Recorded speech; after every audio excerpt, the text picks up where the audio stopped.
Frank here from Inside the Garage, Wrench Nation. You've got the steering wheel behind your ride making all kinds of clunkety, clackety, and just overall feels really loose. Like the shoulder joint or your elbow joint, none of that can be loose. It's the same principle with the steering linkage. I'm going to show you something we call tie rods and why you may need to be on the lookout for a bad tie rod.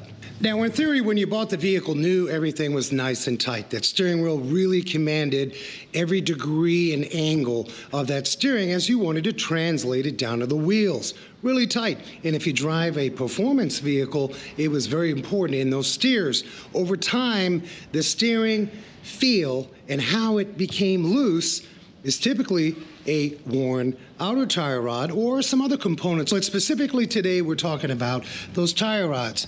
Those tie rods live at the hub of your wheel, and as you can see, they're joints. And they are set up to this linkage, which is set up to the steering gear, which allows for you to have a translation of a really tight steer. Let's head over to the bench and take a closer look at a tie rod and what those joints are all about when they wear. Oh, and I forgot to mention, Gertrude is going to help us out. Before we take a look at those tie rods, understand that your steering linkage is attached to a bunch of components. Today we're talking specifically about those tie rods and how those joints can wear. So back to the tie rods. You may have a situation where your vehicle has some clunks or rattles, especially when you're going into a steer. As you can see, they're comprised of these joints right here. These are the tie rod joints.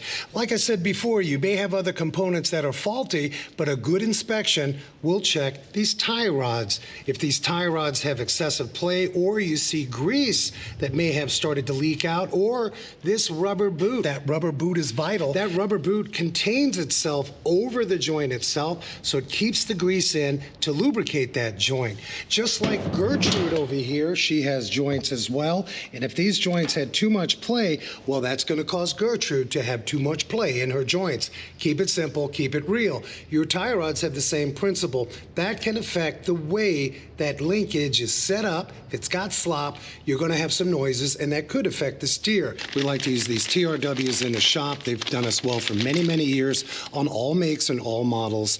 And the key is that you want to ensure that the composition of all of the metals, the threading here, that threading is nice and even. There aren't any skips, hops, or jumps, because that's got to get threaded in on some of these style designs.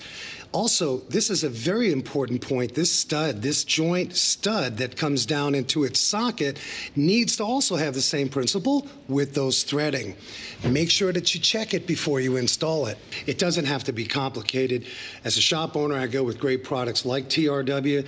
You can get TRW eBay, Amazon, or your local parts distributor. And if you're a consumer driving behind the wheel and you want to try this on your own, make sure you go with quality. So there you have it, some basic tips. Now remember, there are other components in the steering and the suspension, quite frankly, that could be causing noise or get your suspension feeling loose. Remember to stick with the basics. Have it all inspected. Hope these tips help you out. I'm Frank from Inside the Garage for Wrench Nation. Catch you next time.